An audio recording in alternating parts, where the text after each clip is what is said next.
And we're live. Welcome to Music Matters 2020. We're delighted that you could join us today. Thank you for joining our unique podcast community. Remember to hit the like button below and subscribe to us on YouTube, and hit that bell for the most up-to-date information on upcoming guests and topics. And please like our videos and share with your friends, and check out our website at jasontramm.net. And we have a complete archive of all past episodes and all the upcoming ones as well. So thank you for being a part of this.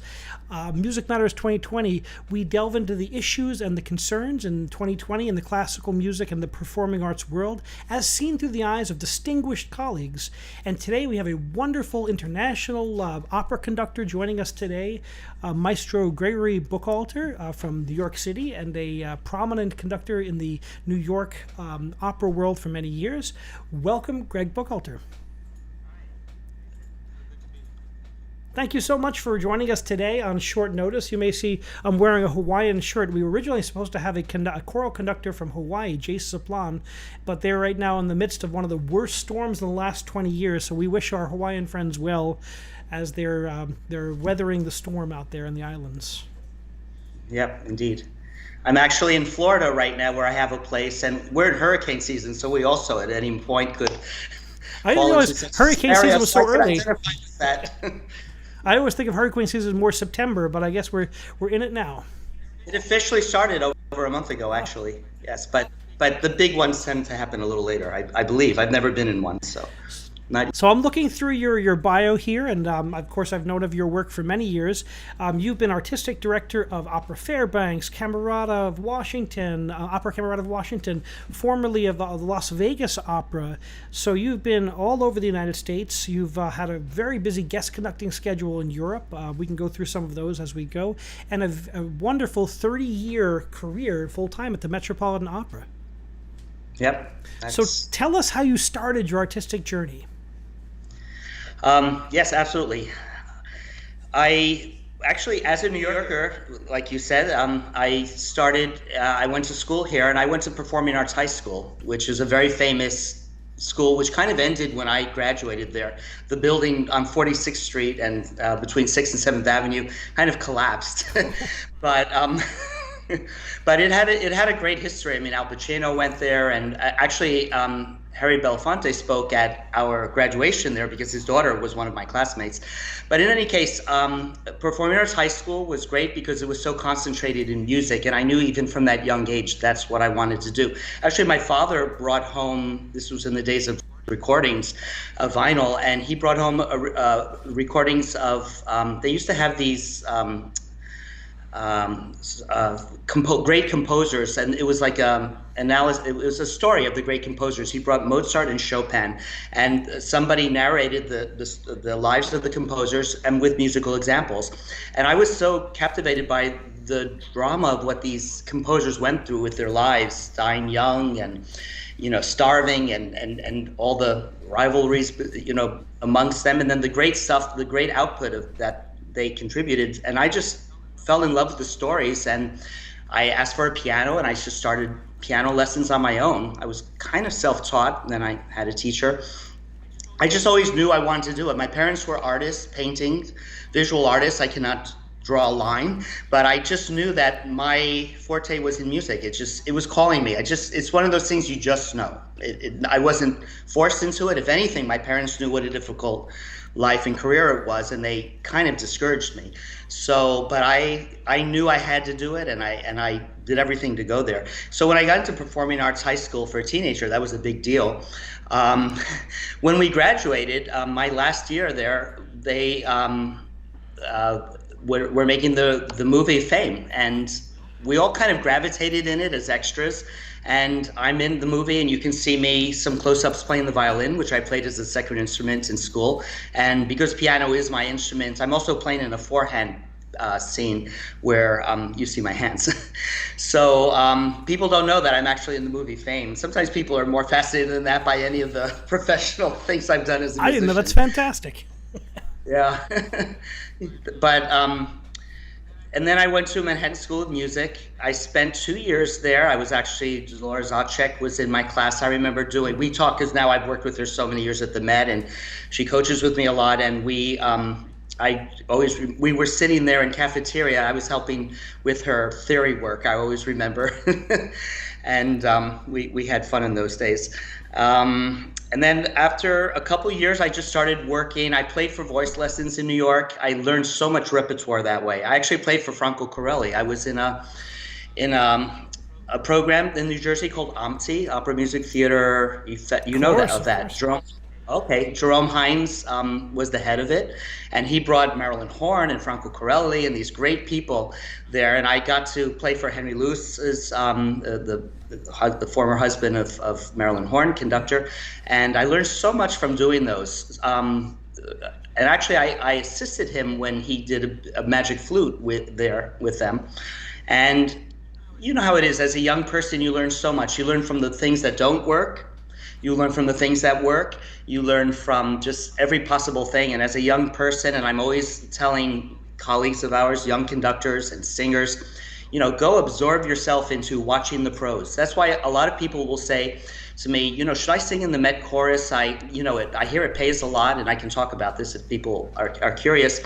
It pays a lot, and I need help. I'm a struggling young singer and all that, and pay for my voice lessons. And I always give the advice that if you want to sing in the chorus, it's a fantastic place. But if you have aspirations as a soloist, you don't want to get into the Met chorus, because it's a full-time job and a half. Yeah. Because you're spending all your days, all your nights, there at the Met, rehearsing, performing, singing in 6 languages, memorizing. Learning, right? That be a full-time job to memorize all those new operas. Because things like Bohème and Traviata and Aida, we don't rehearse because it's done every year. So a new person who has not done those operas really has to do all that on their own. It's a very demanding job, but I think for somebody maybe in their 40s deciding that they want security, we have actually three singers in the Met chorus currently full-time who had big careers at the Met singing solo parts, and they decided after a while that they wanted the security, not running around the world from gig to gig and bonding to be with their families and all. So I got a little off track here, but I got into the Met very young. I was 25. Again, I was working in small companies in New York. I remembered, so my audition for the Met is kind of interesting. I was doing it was a opera company called Manhattan Opera Association, and I was doing Tannhäuser with them. And I played the piano. We had some instruments. We called it Piano Plus. And we had great singers, and we got a great Times review. I remember comparing it to some of the smaller German opera companies, the way they would do the Wagner operas with reduced orchestration. And we wanted to advertise it, so the Met was performing in the parks at that time. And we said, well, let's go hand out our flyers to the people in the Met Park, because obviously they're opera lovers, so they'll know about us. We did, and I have to backtrack a little bit. So I was playing for a student who was working, a singer who was coaching with me, and she had a Met audition. It was for Porgy and Bess. I know we just did a Porgy. It was the last time Porgy had been done at the Met. And she had an audition for it, and she asked me to play, and I played, and the chorus master at the time, David Stuyvesant, I think, unfortunately, didn't think too much of her singing, but he really liked my playing. So he started asking me questions about what I've done. And I was, again, working with Henry Lewis at that time, and who he knew well. And he said, okay, send me your resume, and, it's just good to know about you. So I sent the resume, never heard. Months go by, and this is the story of our lives. We send in our resume, and, okay, it goes on the bottom of a pile in somebody's desk drawer and probably never seen again. And probably that was the case here, but I ran into him in Central Park when we were handing out the flyers. And he kind of remembered me and said, oh, you played for me many months ago, right? And I said, yes, I'm Gregory Buchalter. He said, my assistant just told me today that he's not coming back next year. Would you be interested in auditioning? And I said, sure. And I was 25, and I was starting my own orchestra, and I was thinking, well, I was really excited about my own orchestra and all that, and I don't want to, be an assistant chorus master, And then I thought, well, this is the Met. I shouldn't say no. So I went in for the audition. It was a great audition, and I can tell you why, and that is because I really didn't take it seriously. I didn't think I would get in. I thought I was too young, not experienced enough for the Met. And because of that, I was so relaxed. And I should say another thing, which is a great story about this. I had auditioned for New York City Opera maybe a month before, and I didn't get in. And I was a little crushed, thinking that City Opera was kind of the place where I could have fallen in at that point. And the excellent thing about this story is, and when singers come to me all the time and say, why didn't I get that audition? I did so well. Well, you don't know why you didn't get it, but this story tells you that it's a good thing I didn't get the New York City Opera job, because they ended up going on strike that season. They never had a season. I would have missed the opportunity to audition for the Met, and I may not have ever ended up at the Met. So we don't know why it happened that way, but somehow fate. That's a great lesson for our young people. There's a lot of young people who listen to this who are aspiring artists, that you never know what one audition or one series of auditions has in store. You never know what the future is going to be. Keep your options open and always be prepared. And being in the right place at the right time is how I got in the Met, because being at that park handing out that flyer, if I didn't run into David Simoner again, I'm sure he would not have remembered my resume on the bottom of his file in his drawer. But it's just that things worked out. But when you are in the right place at the right time, you have to be ready. Because I had a very thorough audition. It was a 2-hour audition. You know, he heard me play. He wanted to see me conduct. He wanted to test my languages. He wanted me to sight read. He wanted, and you know, we talked, because you know, when somebody's hiring an assistant, it's not only important that the assistant is good, but that it's a personality that one will get along with, that one will feel comfortable being with. So, you know, there are many things that go into these auditions that we don't always know why didn't this happen, but you know, there's always a reason or two. So then I was at the Met very young, and I started as assistant chorus master. Again, I learned so much there so quickly. The amount of repertoire, doing 24 operas, you know, every season. Doing things, so I worked in a lot of smaller companies, and yes, I did that small Tannhäuser, and we did a Valkyrie. But when I got to the Met, I was regularly doing Otello and Turandot and these massive operas that you know you don't do in smaller companies. So I had to learn them quickly, and then of course I was exposed to the greatest singers, the greatest conductors I got to work with. I mean, I was assisting James Levine so much as a youngster. I learned so much from him. There was just, you know, I was able to absorb so much. 4 years, I was promoted to regular music staff position. I was ready to move on, and I prompted, I conducted operas, and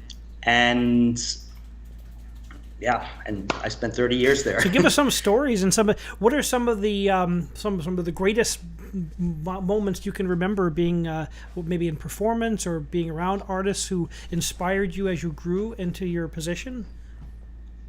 Yeah, I mean, so many opera singers in different ways. I'll remember one of my first rehearsals at the Met was Trittico. It would have been 1990. 1989, 1990. That was my first season. Teresa Stratus was singing all 3 roles, and she never did.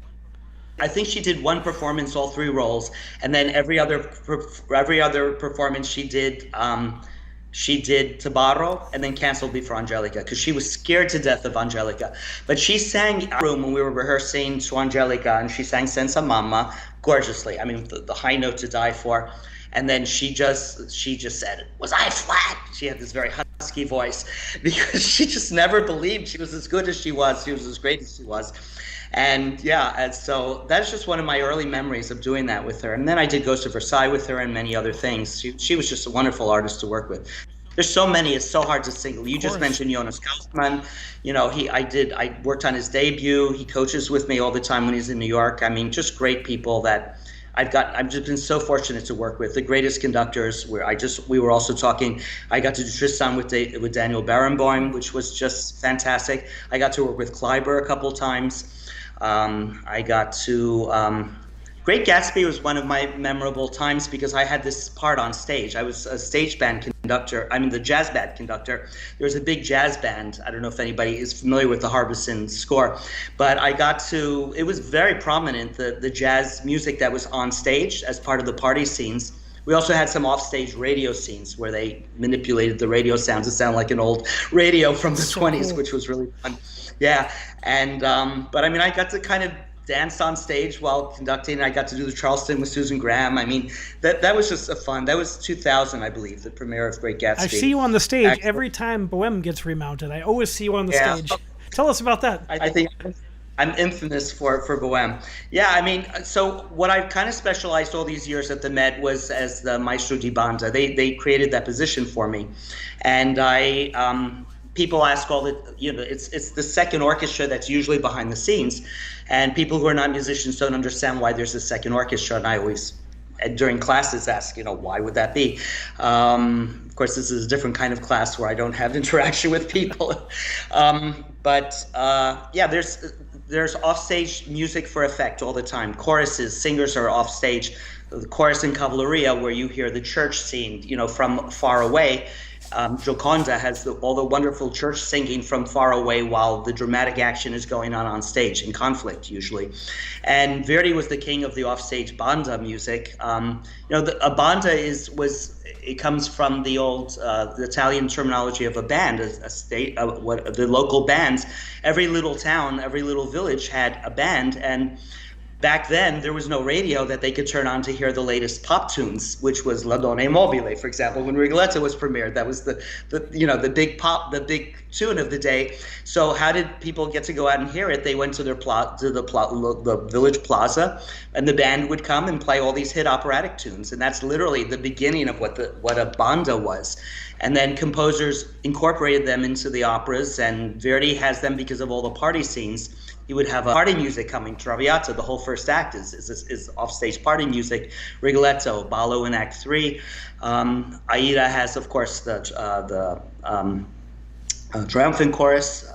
Yes, that's what it's called, right? Yes, sure. Which has onstage trumpets and offstage brass, and all sorts of.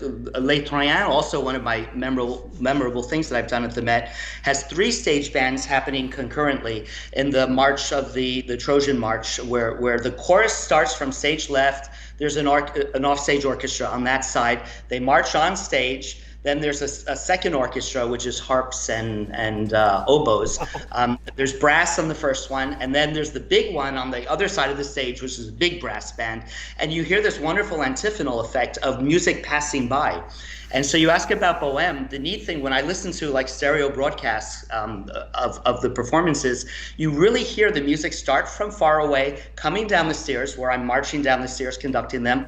It kind of starts on stage right, comes across the stage and ends up on stage left, and you hear this just wonderful passage coming, and the pit orchestra doesn't move. It can't possibly give that effect. So stage music is just ethereal. It gives wonderful effects. The offstage music in Faust, for example, the choirs, it's so much part of the drama and the scenes, and people don't realize why it's there, but those stereophonic effects were the cutting edge of music technology of its time, and that is really amazing when you see only the biggest houses. Like these days, I've done a lot of touring productions. That's always cute in the parts in the orchestra, but to hear it done with a banda makes it so much more surround sound interesting and. Even a lot of European theaters. I've been to a lot of German theaters where the pit plays the orchestra, or they record it. Even the Geisterchor, the ghost chorus in Flying Dutchman, which is a whole chorus, a whole bunch of men off stage singing. I've heard some German companies where they actually record it and then play it, and of course, that sets up for disaster if something's out of sync. And I went to an Aida in Berlin where the whole triumphant scene was out of sync, off by a beat, and they just couldn't fix it because once it's set like that, it's very difficult. So, of course, it's very difficult to conduct live because what people don't realize is that I have a monitor of the conductor, so I can see the pit conductor. In the old days, I'm amazed how they did it. That when there was not the technology of video monitors, apparently people cut a hole in the scenery, and that the stage band conductor would look through the hole and see the pit conductor and then relay the beat from that, probably backwards. And I'm like, well, what if a singer gets in the way and moves in front and you just completely lose the view? Because some of these Verdi bandas are very intricately, coordinated. Don Carlo is very difficult, for example, with the antiphonal effects going on. Ballo in Maschera is probably one of the hardest I've done in terms of coordination. It's just so back and forth so much. But so I have a video monitor of the conductor in the pit, but if I conduct exactly with him, I will be very late in the audience because why? Because music takes time to travel, and because we are far away behind the scenes, we are going to take much more time to get to the audience than the pit orchestra and the singers on stage. So I have to be ahead of the pit conductor, and how much ahead? There's never a scientific formula, and that's why we rehearse, because it has to be figured out. There are so many factors that determine that: the size of the set, if the set is hollow, or if the set has a lot of pieces, then it's going to eat up the sound more. It depends on the tempo of the music. A faster thing has to be anticipated, of course, much quicker. If the orchestra plays a little behind the pit conductor or exactly with the pit conductor, I have to know. So there's so many variants that determine how to keep it actually together, and it's fun, but it can be sometimes quite. Oh yeah, that's such takes a lot of there's so much concentration. give and take with these live performances. Tell us about what are some of the unique? What I love about opera is that it changes from night to night. It's never the same. Like there's this kind of spontaneity always when it's this kind of energy. So what are some of the performances that stick out to you as a conductor that you've been a part of? What are some of the couple some of the mountaintop ones you've been a part of? At the Met. I think when I did Nixon in China, I got to work with John Adams. John Adams was conducting, and I was his assistant. So that was so exciting because I loved the piece. I didn't think I would like it before I did it, but then I studied and I said, "This is incredible," and then get to do it with him. Actually, I've worked with a lot of conductors, Corigliano in Ghosts. Harbison in Gatsby. I did a couple of Philip Glass things with him, and then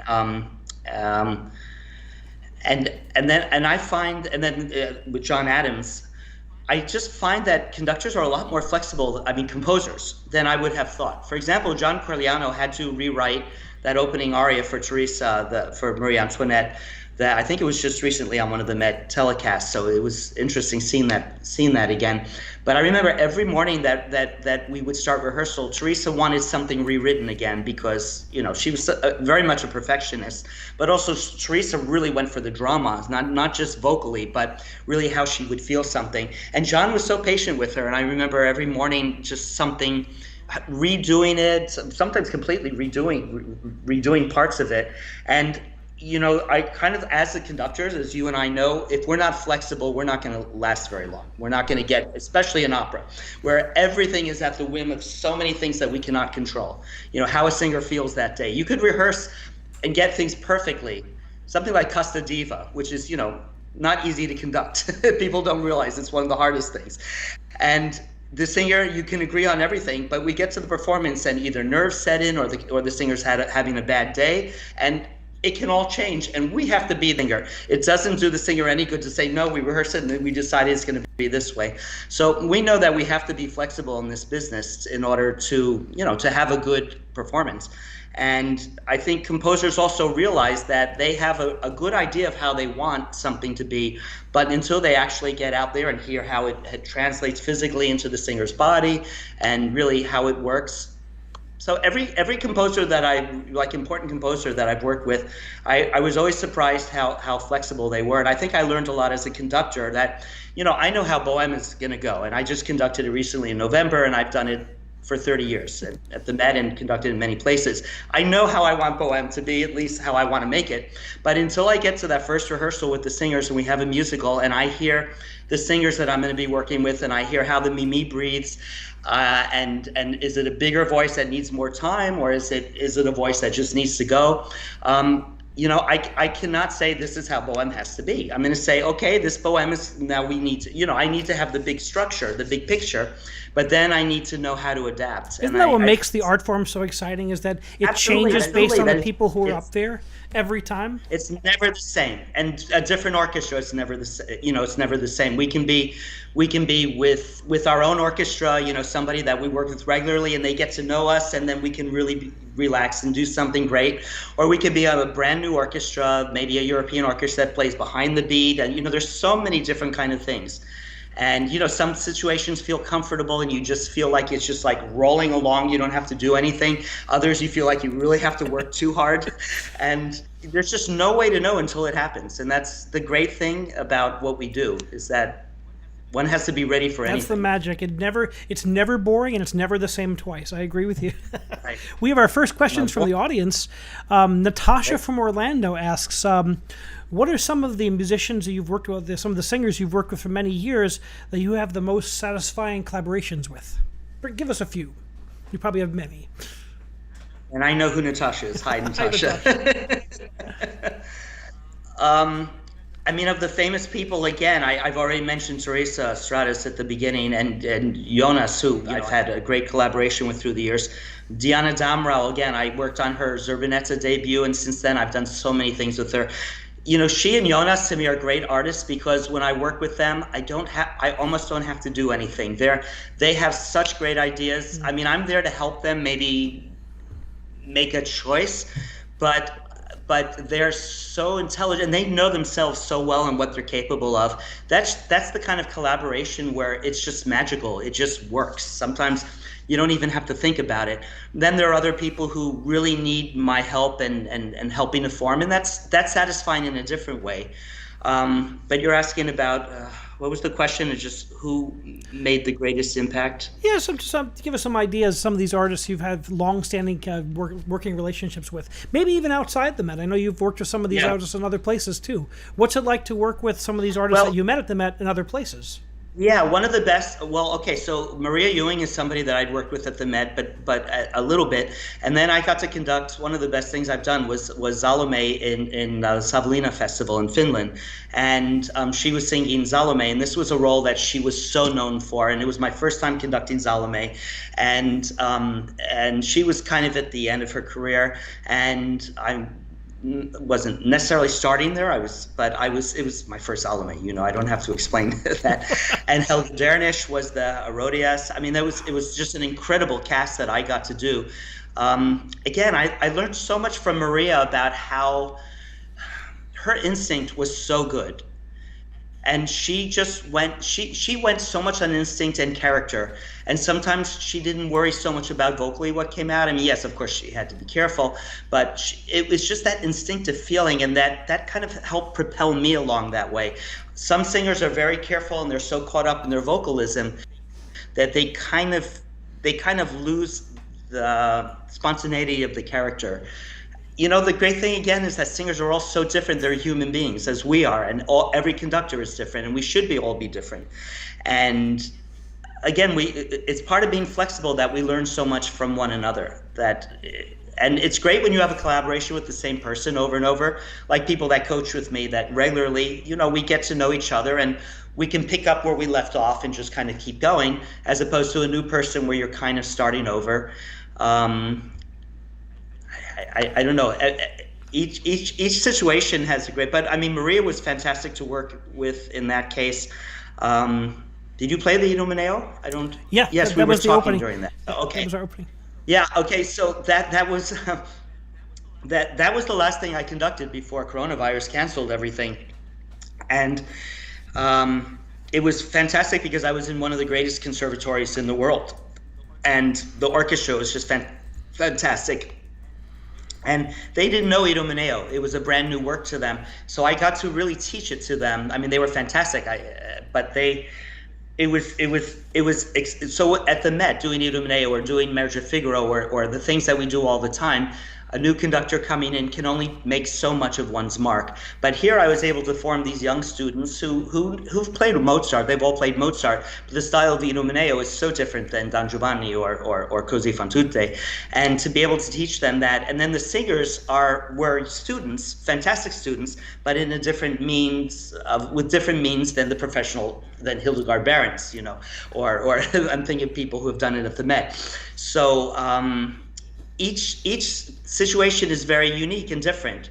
Teaching young people in a school situation as opposed to pros at the Met, and I don't take my approach any differently if I'm conducting young people doing it for the first time or pros at the Met. I mean, I'm there doing what I do, and hopefully what I'm doing is helpful to the people I'm That's, working with. I think it's the job of any conductor is to raise the level of the artists in front of them, whether it's the cast at the like you've worked with, or whether it's the students, because that's the job of any conductor, is to provide that conduit from the composer to the audience and to get the most. And vice versa. Like we said, I'm fed off of the energy or what that person has to feed me.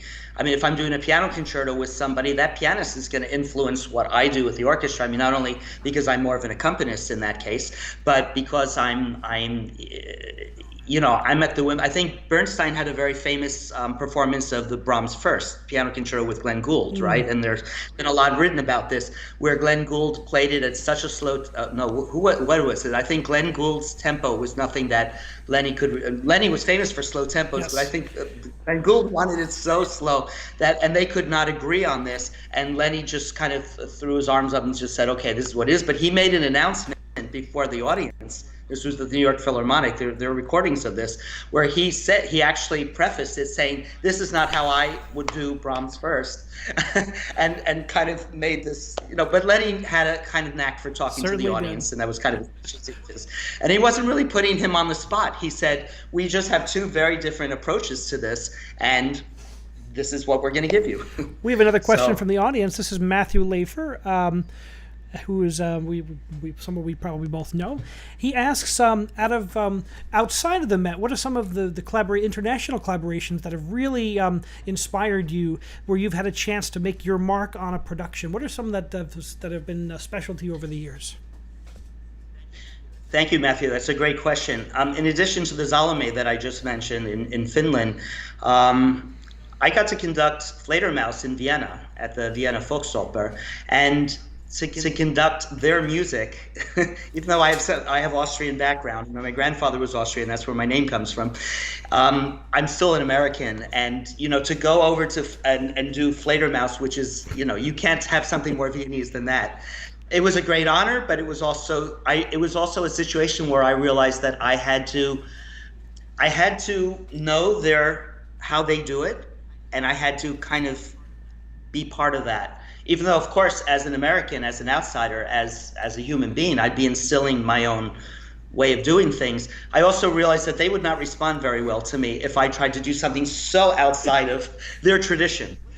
On the flip side of that, I was invited to Moscow to conduct the Evgeny Onegin a few years ago, and I said to them, "Why would you want me, an American conductor, to come conduct your music when there's so many fantastic Russian conductors?" And the head of the festival said something that I really appreciated. She said, "Because Russian conductors have a very set way of doing Russian music, and this is an international festival, and we want an outside approach." It's great to hear that. So That's I great said to to hear myself, from because I think opera is so universal that when we have other voices contribute to it, it gives us a totally new look at those works. But it put me in an awkward situation, because I said, "Well, I know how Yevgeny Onegin goes because I've done it with Gergiev. I assisted Gergiev at the Met in it. I know how Russians do it, and I've done it with American conductors, and I kind of know how I would want it to go. But they're telling me that they don't want it in the typical Russian, in the typical Russian." Way it should be. So I kind of needed to know the Russian tradition, and then maybe knew that I had permission to go outside of that. And that didn't even work very well, because I found that with the Russian musicians, they were even a little resistant to something that was a little bit too far off, or that they thought was different than how they would be. So, at the end of the day, I think as artists, we have to not apologize for what we want to do with something. We have to be pragmatic about it and practical, and we have to kind of know what works and what doesn't work, but then we have to be true to what we feel we want to say, because after all, we're all trying to say something. We're speaking a language, and it's about what we have behind the music to say. The conductors are the only, conductors cannot, how do I say this? The instrumentalists play. We hear sounds from everybody except the conductor. The conductor is the only part, right, of a symphony or an opera that is not literally heard. So everything we do is from inside, and that's why we have to have something very strong. We have to inspire everybody that we're working with to do it the way we want to. Powerful. Not such an easy thing. It's not such an easy thing. When it works, it really works, seamlessly. But It's always this magic art form. I tell everyone that conductor without an ensemble is a crazy person waving their hands around. So we certainly need those people around us, and that's what's made this period, this COVID-19 era, so challenging. Is that, I'm used to having 6 standing rehearsals a week for different ensembles, different groups I work with, and all of a sudden we're grounded and we're home, So tell me about where you've been in COVID-19 as things have hit, and what are some of the challenges you faced in this period? oh, we've all had incredible challenges because our art form is basically stopped. And I've been around obviously for quite some time. I've seen some cancellations at the Met for weather. There were a couple snowstorms where we had to cancel because when the MTA stopped running, we could not do a performance. So at the very worst situation, we had a performance canceled now and then, occasionally. We twice during my time there, we came close to having strikes, and luckily they were averted. But that could have caused a disruption for a short time. They would have been settled for short, very quickly. Who could have seen that almost a year could go by with the Met ceasing performances? I mean, from March, it was my birthday, literally the day that that they stopped having the performances, March 12th. Actually, I think it was the 13th, the next day. And then we're going to resume, hopefully, January 1st, December 31st. That's almost a year. And who could have thought that this could happen? It's possible. I mean, and that everybody's work is canceled and that we cannot travel and that we're homebound. I mean, for the whole world, this has just been an unprecedented situation. Nobody has known anything like this. But people in the outside world don't realize how it's hit artists more than anybody. I mean, we're not being paid for not working. We're not salaried in ways that maybe working for a company or a business, where we can't really work at home. I mean, we're able to do the best and cope the best we can with the internet, and we're doing incredible things, and people are performing, but it's not like being in front of a live audience. I mean, it's such a different situation. So we're all affected greatly. I almost hate to sound like I'm complaining because we're all together in this, and I feel for everybody. I mean, all our businesses have stopped. But also for the audiences that, my friends in New York that go to the opera all the time. I mean, New York I just posted some pictures of Lincoln Center dead. I mean, it's locked up. It's just stopped. And I could not, as a native New Yorker, could not conceive something like this could happen. It's just so sad. And we're all in that sadness together. I know it's, every time I think about all the performances on Broadway and the Met, it's just stunning. Yep. It really is stunning. But I mean, personally, I had Don Pasquale I was going to be doing in Seattle right in the spring, and then I'd be in Europe pretty much all summer doing a few productions. And I have things coming up. I mentioned to you Florida Grand Opera. I'm conducting Faust next season. We're hoping it'll be on, but we really don't know what's going to happen literally tomorrow, let alone a week from now, a month from now, and 6 months from now. We're all hoping for the best. We're all coping. We're using this for practice time, learn music, do other things, which, I never have time to do anything other than music. So this is, in a way, giving me permission to do stuff that I never allowed myself to do because, I feel guilty. I should be learning my next score. I can't take a vacation. So what are some things that you've personally done during this COVID time? What have you studied? What's been what have you done with all that extra time? Well, I've kind of stopped learning new music because I just don't know when, I learned a couple of things for this summer that didn't happen, and then which is fine. I mean, we're often learning music, and sometimes things don't happen, and that's fine. I mean, every time we study something, we grow as an artist, so that's fine. But in terms of music, I just kind of waiting until we know for sure.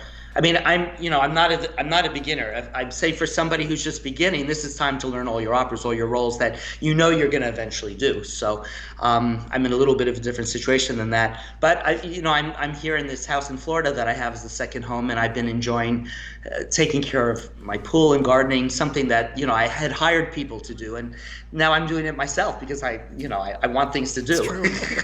So I'm just doing different things like that, and And that's a good thing. I think it's good to be a well-rounded person in every possible I have four way, children. so. I'm a family man, so like and Right. whenever all of a sudden everything canceled, 8 rehearsals a week. My university teaching went virtual. Everything changed, and I didn't do music for a couple weeks. I just went out and did yard work in the suburbs. I did leaf raking, and that really helped clear my mind before I jumped into like podcasting, and then jumped into virtual choir recordings and orchestra recordings, and applying this new technology to to keep my musical communities together. But it's been quite a journey, and it's But this is great what you're doing, and you're so good at it. You're giving us the opportunity to, talk about experiences and young people or other people to learn, and get to know how other people. This is the best thing we can be doing right now. Just sharing our information, our experience, our love, our frustrations. I think it's kind of like a support group. One of my in a way, friends, right? he's a podcaster in the business community. He was saying, you should call your podcast "We're All Screwed." I'm like, no, that's not the angle I'm going to take. I'm going to take, we're going to look at how are my colleagues, what are they doing in this time to move forward? What are they doing to heal? What are they doing to prepare for the next chapter? Because there will be a next chapter. People need art in their lives, and they're going to need it more than ever since it's been quiet. But the business world is changing. For example, in New York, I think, people I know who have office jobs and that are working from home, I think businesses, corporations are going to find out and are finding out that, hey, it's a lot more economical to have people working at home rather than this expensive office space. It's going to change a lot about how we knew life before. I think people will be more apt to working at home. Our business is the exception, and that's why I'm saying our business, we all know, will be the last to come back to normal. And I just can't see almost 4,000 people at the Met in the audience right now being comfortable sitting together. I think it's unfortunately going to take a long time before we get to that point where we left off. I mean, the Met was selling out a lot this season. The Porgy and Besses, the Philip Glass opera, we all struggle at the box office, and sometimes more than others. And the Met was really reaching a good place, and then this happened, and I think it's going to be slow getting back for all of us. I mean, I shouldn't single out the Met, but the thing about technology, since we started about that, is technology we started talking about the old days when they didn't have video monitors and people had to cut out holes in the scenery to look at the conductor in the pit and relay a beat. Then we have video monitors, and then technology has become so good. I love listening to the old Met broadcasts. I have the Sirius Mets channel in my car all the time because, again, you learn so much about tradition and about how Traviata was done in 1940 versus how it was done at the beginning of my career versus how people do it now. And it's different. For example, I specialize in bel canto, and I find that variazione, embellishments, have gone through changes. During the time when I was a kid, admiring Joan Sutherland and Sills, they over-embellished like crazy, and it didn't sound like over-embellishment. They went crazy, and it all sounded very natural. Today, don't you notice the approach is very simpler, that people are finding the embellishments more in the musical line rather than in, acrobatic roulades or whatever, and it's just a very different thing. So I have all my wonderful, like in Lucia, Rinyava, wonderful things that I've done over the years, and they just don't work anymore. It's kind of like fashion. You can't wear, a shirt that was fitted in the 90s the way, and bell bottoms, they don't always come back, and exactly. performance practice is always changing today. based on the scholarship and based on what people are experiencing, and it's fascinating to listen to old recordings. I learned so much with Tempe. Whenever people just assume that the recordings that they grew up with, especially people just starting out, that is the way it's supposed to be. But the more you research and the more you hear, things are always changing based on people who are singing it. Yeah, no, tempo for sure, and stylistic approach. And Kari, we were just talking about Bach, and I was just saying that I won't touch the Brandenburgs. I've conducted them, and I feel they should not be conducted.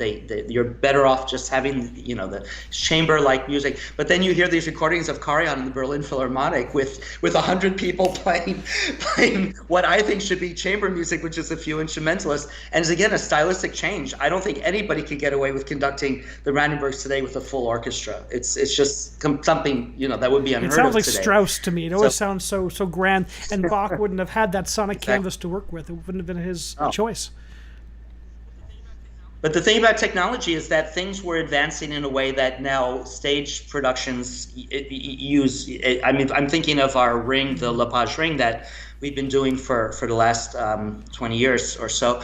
That that was all that machine, the famous machine that was full of shapes and all that, would malfunction so often. I mean, just the last time we did it last year, we had to stop when Erda appeared in Rheingold because she didn't appear because the lift got stuck and she couldn't get up. So the performance literally had stopped, until we could get her up, and then we had to resume. And Rheingold should not stop. It's the one part of the ring that doesn't stop.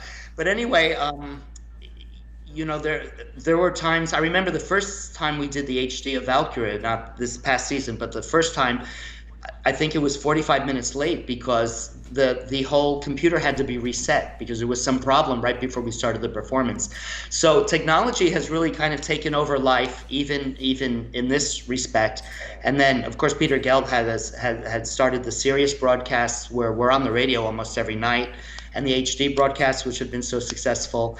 And, it used to be just the Saturday afternoon broadcast. So technology has played a big part. So the COVID has forced us into just naturally following what was happening. And video imagery, I think, will get even more prominent now on the stage once we're back.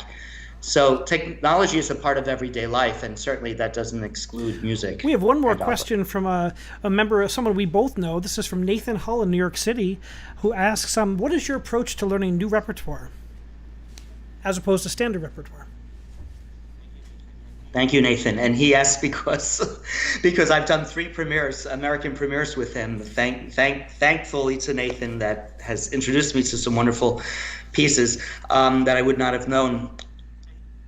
I'll say it's a little different than somebody starting out, because if I'm learning a new opera, a new Verdi opera that I haven't done, I don't know when, I already have a big head start because I've done so many Verdi operas, and I know the Verdi style. And of course, I know Falstaff and Otello are very different than Ernani and Lombardi. So, yes, of course, Verdi has so many, really 3 different periods and different styles. But once I've done Otello, I kind of know Falstaff and Aida and the Requiem.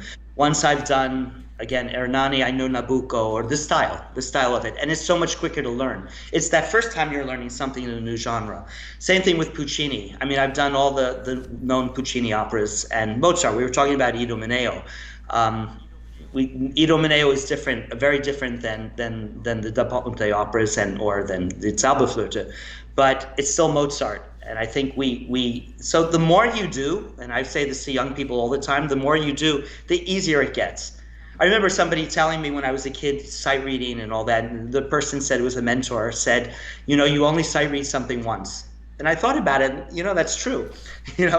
You might be playing through a difficult piece the first time and really struggling, but the second time it's not going to be as much of a struggle. And after a while, music repeats itself. I mean, the repertoire we do is still basically, 85% standard. And even learning new music, once you've done one Philip Glass opera or like Nixon in China, John Adams, again, that's a genre But Nathan, in answer to your question, how do I study a new opera? I try to look at how it originated. So I take the libretto before I even know if it's truly an opera I don't know the music about. I take the libretto. If it's in English, I make sure I read it thoroughly and I read about the history of how it was written. If it's in a foreign language that I speak, then I read it in Italian or whatever. If it's in a foreign language I don't speak, then I translate it. But I make sure I know that the origin, the story, and the libretto, because this is what inspired the composer to write the music we know. So to start with the music makes no sense because that's not how the piece originated. And then once I know, once I'm really familiar with the text and all, then I look at the music. I really try to avoid recordings because I don't want to be preconditioned to anything. So I really try to look at the music. Again, if it's a style that I know, it's not so hard. And then I play through it. I study it. And then I put it together. And then it's great to go to recordings as a source of what did that person do. But it's really best after I've formulated my own ideas. So with Nathan, I did some obscure operas by, well, they were all classical style. Yeah, they were all classical or bel canto style, and they were styles that I was very well aware of, but very in different periods of the composers that I knew about. So there was newness, there was freshness, but there was also something that there was familiarity. And then you look at some obscure things by famous composers, and you say, why is this obscure? Well, maybe it's not as great as this, which is very well known, but everything has merit. And even if you can't find merit in, you can find something that led the composer to evolve to where he got. So I think it's just interesting to study everything. But I do encourage singers to try and take the approach I do to my music learning. That is to start with the text, learn it, understand it, know what you're saying, translate it, and then understand where the composer came from at that point. So it's very sage advice and very wonderful advice. How can people find out more about your work, Gregory? Well, I have a website. I mean, I have videos and a lot about my background, and I'm very reachable. I welcome people to reach out to me through Facebook or whatever means.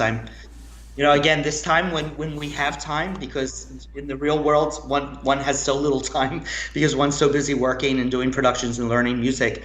This time period when I'm much more free, I really welcome people who want to reach out, and if I could give any advice to people, I'm happy to do that. That's wonderful. And have you been doing a lot? I know you're a very busy coach as well. Have you been doing a lot of Zoom coaching these days?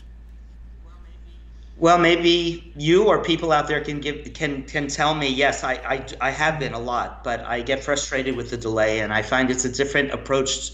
I can't be as virtuosic at the keyboard as I can normally.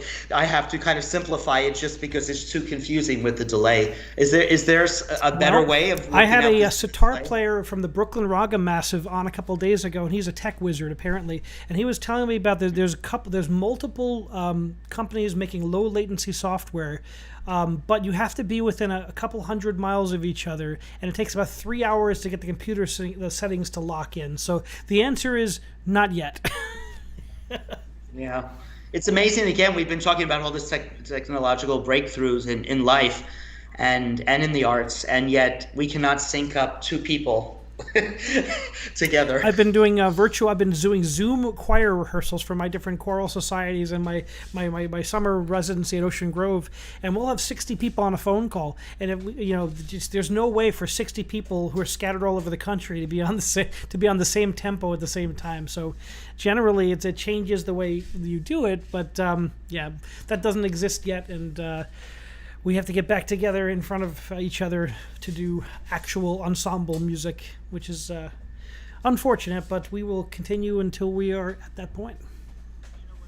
And what I've come to realize, and I mean, I always knew this because I'm a very much a people's person. If anyone who knows me has worked with me, it's just, and I said, it's that first rehearsal that's so important when you meet that new cast and you feel, not only do I hear the voices, but I feel the vibes. I feel the kind of personalities that I'm dealing with. Everybody is different to work with, and I never would approach the same piece of music twice with a different person, because personalities, voices. If we're talking about instrumentalists, everyone has a personality behind the sound, and dealing with it, and how, as conductors, we're very often therapists. We have to make something work and make something feel relaxed and comfortable. I remember conducting a Dvorak 9, and the slow movement with the famous English horn solo, and the poor girl was so nervous with that. At every rehearsal, she messed up, and I had to find a way to not make her self-conscious about it, but also help her to. And of course, sitting in front of the orchestra waiting for something so exposed, sometimes we have to do it by instinct. We can't think too much but we have to find the right way to be soothing, but also. I was Maestro Solopini's assistant conductor, and he was so good about getting the singers loved him because he was so good about being reassuring to the singers. He would always let them know, I'm here for you, and he taught me that as his assistant. He would always say, their job is so hard. We have to make it, we have to have opinions and strong opinions, and we have to know our music, obviously. But there's that operas, the singers, you have to be collaborative with them. You have to feel for their breath. You have to listen for the breath and see if they're having, if sometimes they hold a high note longer. You could always hear that off the breath. You can see it on the physical reaction. It's that human part of it, and you being a people person makes complete sense. Oh, I think we all have to be. We work together, Have you right? ever worked with some distinguished colleagues who may not have been as people person and been conductors, or Of course. I mean, 30 years at the Met. Of course, I've come across many people like that. Um, Again, I've learned from what works and what doesn't work, what works for me, what doesn't work. And, I always try to find it's best to work with one's in a positive way. Take the best part of what one has to offer, and then try to work around getting the parts that are less secure, and try to do it through that.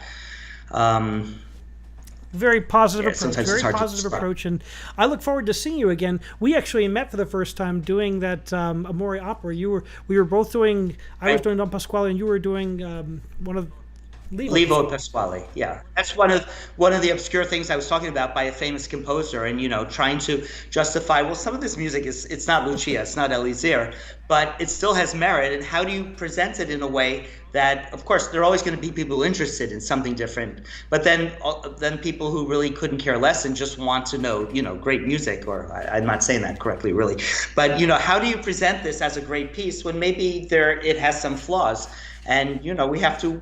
It's just part of the process of finding out how to make everything should be heard in a way, and it's presenting it in a way that does the work justice. Well, thank you so much for joining us tonight. It's been a wonderful conversation, and I encourage our And audience it's to already find done. It just flew by. Maestro Buchalter's website, listen to his recording, make sure you subscribe to his YouTube channel as well.